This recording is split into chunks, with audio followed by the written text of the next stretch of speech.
I'm Dr. Michael Goldberg. I am a pediatrician that graduated UCLA over 30 years ago, was educated in good medical care, good pediatrics, and it has become very correct to say that 99.9% of these children being called autism are really a medical disease, a disease that we're understanding as part of the immune system, shutting down the brain, open to viruses, and the most important message to parents is if you think this is autism, then unfortunately there's a lot of people that will tell you to do a lot of things to your children, and in the end, it's not really healthy for a regular child. If you start to understand this is a disease, as many of you know, your children were born normal, they came home bright, alert, little children, then it is time, and there's a lot of additional information up on the web in some of my presentations, that we start thinking of these children as pediatric patients.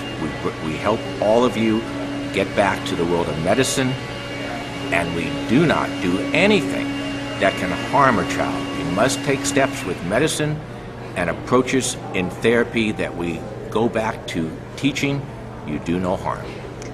How is it a medical condition? You were talking about the inflammation of the brain. Yes. How does this happen? The key to this has been what was becoming apparent a number of years ago. First off, we are taught in medical school, you cannot have an epidemic of a developmental or genetic disorder. So when autism went from 1 or 2 per 10,000 to 1 in 130 and more, it automatically starts to say this can't really be autism. It has to be a disease. Now, what we have learned over many years is this is a disease that the immune system is dysfunctional.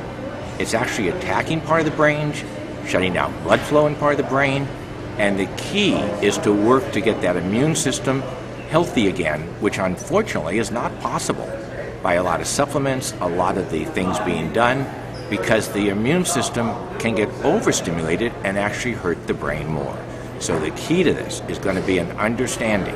This is a disease process. It's regulated by what we call the innate immune system, and there are ways to address this medically, but we have to help all of you get this back to the medical world. You have a protocol that has been developed and has been presented to the medical field? Yes, I have been working now for years, have a protocol that on an initial survey showed significant success in a random way to justify putting it together, and our plan is, with financing and support, it is ready to go to the NIH, FDA, replicate what I'm doing, and most important, set up markers and ways that we can define your children for the medical world to focus on and help. And this is all possible today. What are the areas that are more commonly harm? Okay, medical. Two things have been showing up from the neurospecs. This is the disease process that starts off shutting down blood flow in what are called the temporal lobes. As I got a new education in neurology, the right temporal lobe is social skills, the left temporal lobe is auditory processing and language, and essentially with excellent researchers, they can look at a scan and tell you what is working and not working in a child's brain. And we can explain all the symptoms, not by some mysterious thing called autism, but rather by what the brain is doing with this shutdown due to the neural immune system. So it has been, first off, great insight to understand what's happening. 2, it tells you what you need to target for therapy. And what has been disturbing is now seeing families who have been asked to do these supplements, do hyperbaric, do chelation in the name of autism. What is very disturbing is for the first time on scans, we're seeing hot white areas of the brain that imply rather than balancing the brain, make it healthy, they may actually be burning out brain cells in some of these children. And that is terrifying to me as a pediatrician and should not be allowed by anybody. And you were talking about also the immune system and allergies and all that being compromised. So your protocol includes diet, allergy treatment, medication? Yes, in terms of a reactive immune system, diet starts to make sense. In other words, the first thing you have to do as a parent for your child, up on my website, I believe, is what's called do's and don'ts of diet. The trick with the immune system is not how much you throw into these kids. It's take away the triggers. And in this case, you don't want dairy, you don't want whole wheat or whole grains. That doesn't mean gluten-free, casein-free, because another grain can be just as allergenic. So you want low carbs. You want protein, you want vegetables, you want fruits, but basically North American fruits, not tropical, not red.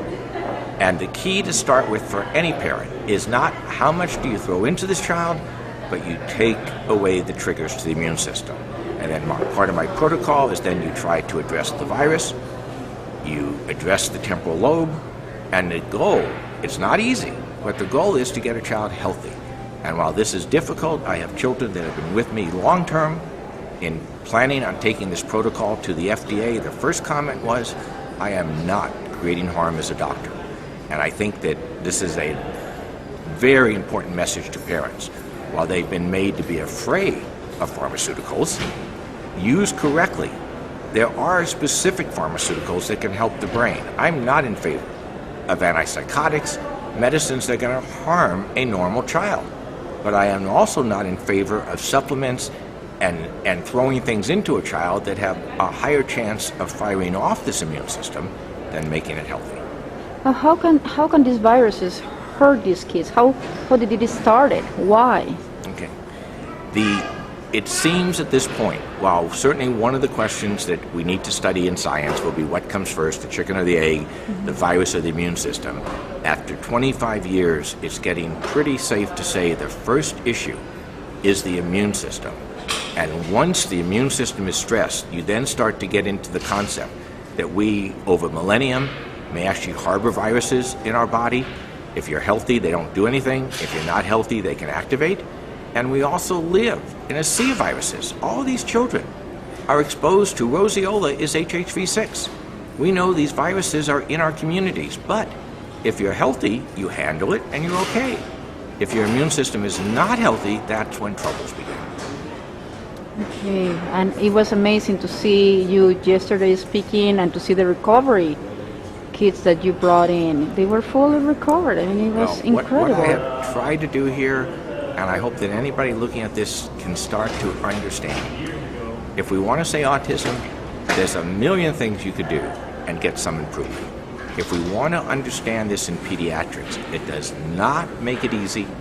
I'm not going to say it's simple, but what I presented at my presentation yesterday were truly normal kids with a quality of life any parent could wish for their child. And this, I believe, we have to try to make possible for every child. Okay, thank you.